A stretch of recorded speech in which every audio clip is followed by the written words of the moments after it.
I really don't have any memories, but when I think about it, it's really painful and sad.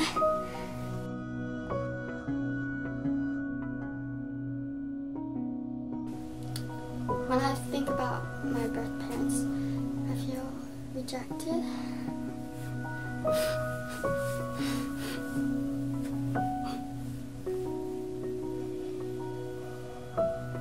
I feel like I shouldn't have been there, or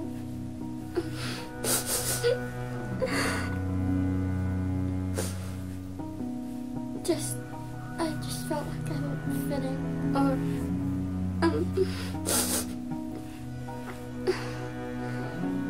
just didn't belong there.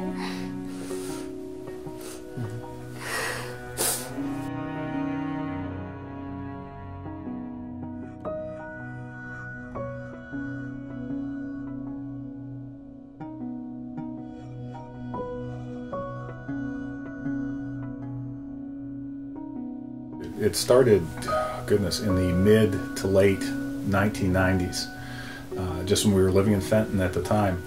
And I just started to sense that the Lord may want us to look into adoption. I started to talk to Heather just a little bit about that. And we recognized it as a possibility. We would see what time would bring. But then my job started moving us around a bit. And we moved, first of all, down to West Tennessee, to Martin, Tennessee for a couple of years. And then Ian was born during that time. Then we moved over to Crossville, Tennessee, and my job had me traveling just a great deal during that. There was no real time to even think or to work on that at that point. Then my job transferred us to Germany, and it was during that, I think it was about the second year in Germany, it went from just being a thought to really becoming a burden on us, that just a growing burden, something that we needed to do. And all through the discussions, we knew it was going to be an older child that we were looking for. And so that by the time we came home from Germany in 2004, we knew it was absolutely something we had to do.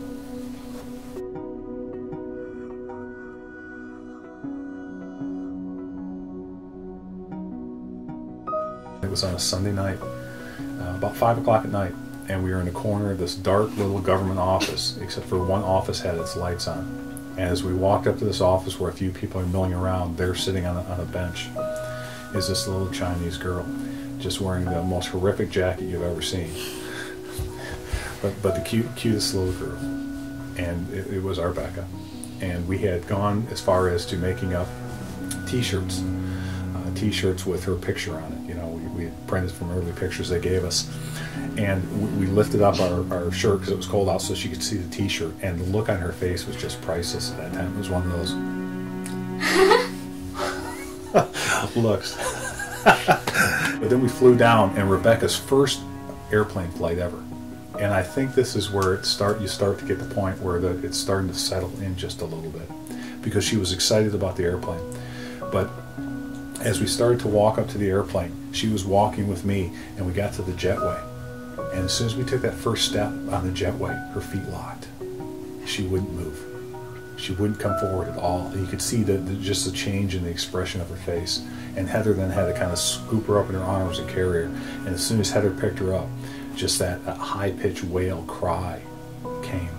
And she got on the airplane. She cried until we were at flight elevation.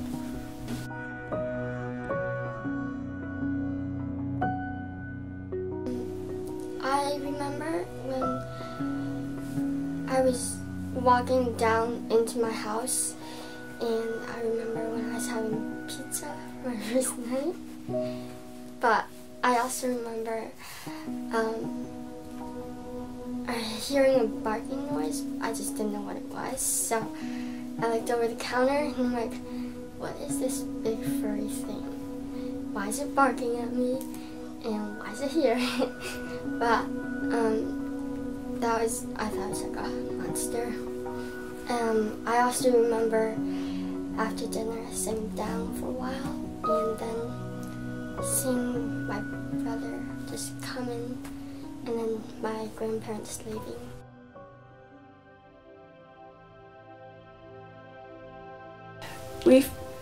We have faced challenges from the beginning of, I guess, just bringing Rebekah into our family and allowing her to understand what family is and to realize that we are her forever family.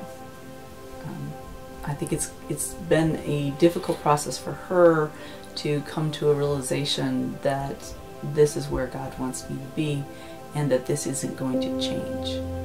I think there was, early on, there was an aspect of, is this really going to last? Bryan will probably tell you the initial challenge for him was the fact that she could only attach to one person at a time, and she did not choose him. But I think right now, the biggest challenge probably is just the fact that she's a teenage girl. And teenage girls have their own set of challenges that come along with them. Preach it, sister. I don't know exactly how much Rebekah remembers of this, honestly, but for that first 3 months that she was in our house, she hated my guts. She would look at me, she wouldn't do anything with me, she wouldn't interface with me in any way, shape, or form. The only thing that would help is from time to time I could walk by her and just kind of tickle her in the side a little bit, and eventually that opened up the door to more of a relationship building from that period of time. But I think a lot of it had to do with attachment. But you know, through the years, as we've looked at how do you explain to somebody that has no concept of family, that has never identified with family, that has never had a loving relationship, a reciprocal loving relationship, how do you explain the concept of family? How do you explain the concept of trusting outside of yourself when you're the only person that you've ever known of to trust? How do you explain the concept of love?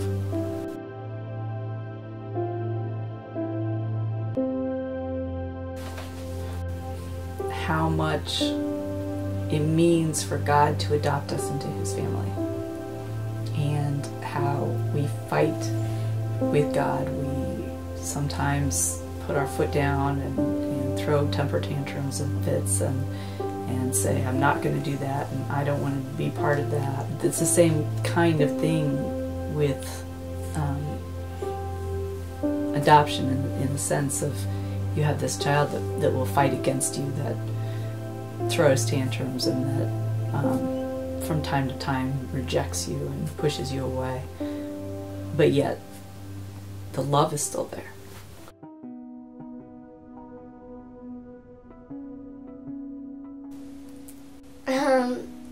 I think family is a place of never being rejected, being loved, and having the freedom to share your feelings. I also think family is a place of comfort and safety.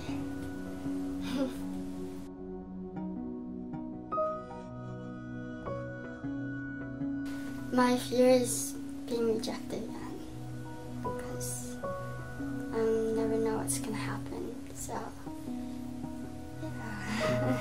Does anything help it when you're feeling that way? Yes. Well, I feel like I'm gonna be rejected, but I know I'm not, because this is the family that God gave me, so why would I be rejected again?